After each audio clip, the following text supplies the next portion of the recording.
assassinato de Roger Ackroyd, de Agatha Christie. Capítulo 1. Dr. Shepard na mesa do café da manhã. A Sra. Ferrars morrera na noite de 16 para 17 de setembro, uma quinta-feira. Mandaram-me buscar às 8 horas da manhã da sexta-feira, 17. Não havia nada mais a ser feito. Ela estava morta fazia algumas horas.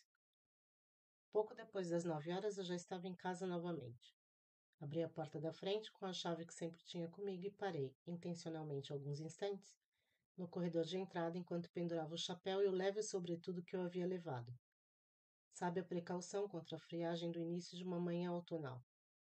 Para ser sincero, estava bastante perturbado e preocupado. Não vou dizer que naquele momento eu previ os eventos das próximas semanas. Eu certamente não previ. Porém, meu instinto avisava que momentos agitados estavam por vir.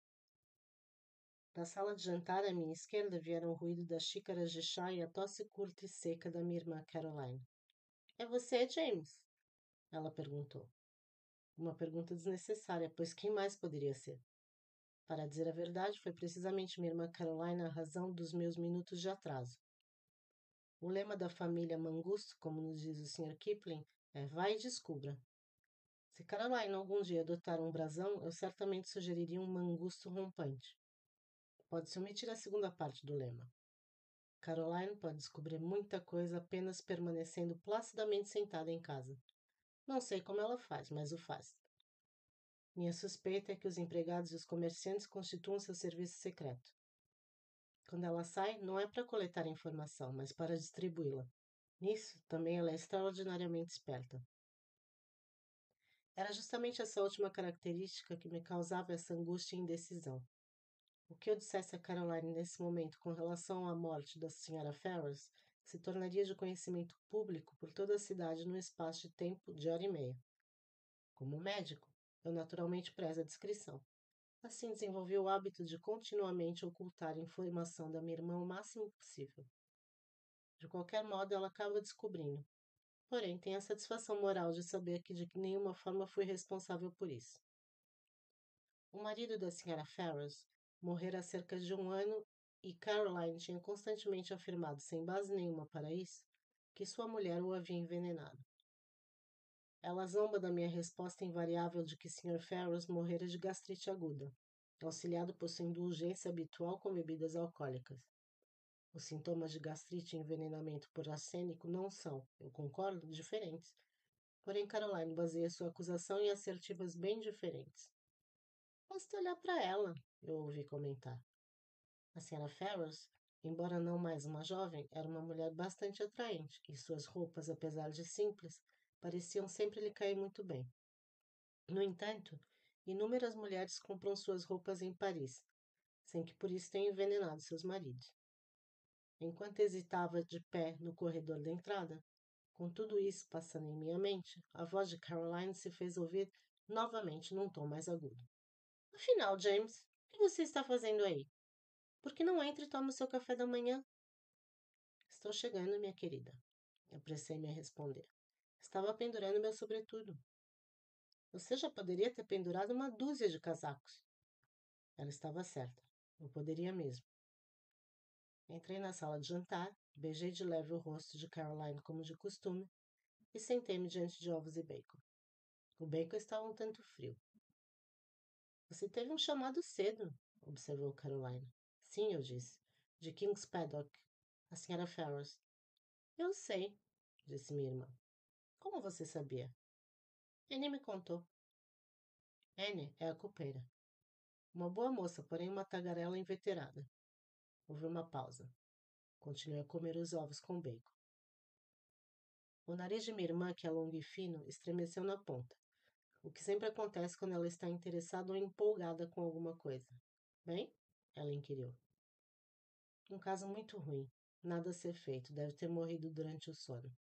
Eu sei, disse novamente minha irmã. Dessa vez me irritei. Tem como você saber, respondi bruscamente. Eu mesmo não sabia até chegar lá, e não mencionei o fato a nenhuma alma até o momento. Se essa moça Anne sabe, ela deve ser clarividente. Não foi Anne que me contou, foi o leiteiro. Ele soube pela cozinheira dos Ferrars. É como eu digo. Caroline não precisa sair para se informar. Ela se senta em casa e a informação chega até ela. Minha irmã continuou. De que ela morreu? Ataque cardíaco? O leiteiro não lhe contou isso? Perguntei com sarcasmo.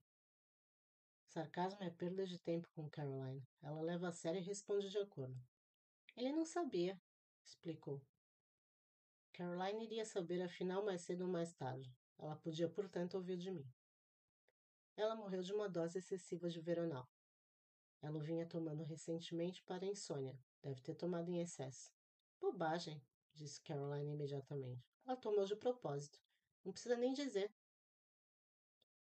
É engraçado quando se tem uma crença secreta que não se quer reconhecer. Quando alguém a expressa em voz alta, isso nos leva a negá-la veementemente. Eu explodi de pronto em um discurso indignado. Lá vai você de novo, eu disse, precipitando-se sem pé nem cabeça. Por que cargas d'água? A senhora Ferrars iria querer cometer suicídio. Uma viúva ainda bastante jovem, bem de vida, sem nada a fazer exceto divertir-se. É absurdo. De jeito nenhum, até que você deve ter reparado como ela estava diferente nos últimos tempos. Já faz uns 6 meses. Ela parecia inteiramente atormentada e você acaba de admitir que ela não conseguia dormir. Qual o seu diagnóstico?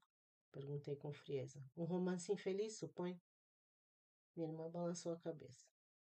Remorso, ela disse, com muito gosto. Remorso? Sim. Você nunca acreditou em mim quando eu dizia que ela tinha envenenado o marido. Estou agora ainda mais convencida disso. Não acho que você esteja sendo muito lógico, objetei. Se uma mulher comete um crime como assassinato, com certeza ela teria sangue frio suficiente para desfrutar dos resultados sem nenhum sentimentalismo bobo como arrependimento. Caroline balançou a cabeça. Existem mulheres certamente que são assim, mas a senhora Ferrars não era uma delas.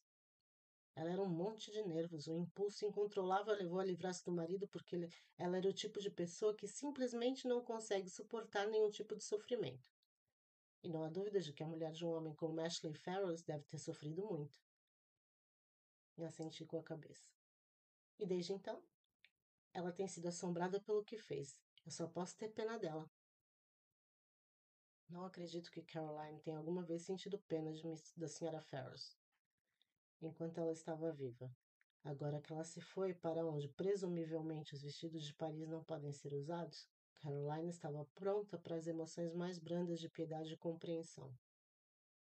Ele disse com firmeza que toda essa sua ideia era uma bobagem. Eu estava ainda mais firme porque no íntimo concordava em parte, pelo menos, com o que ela dissera.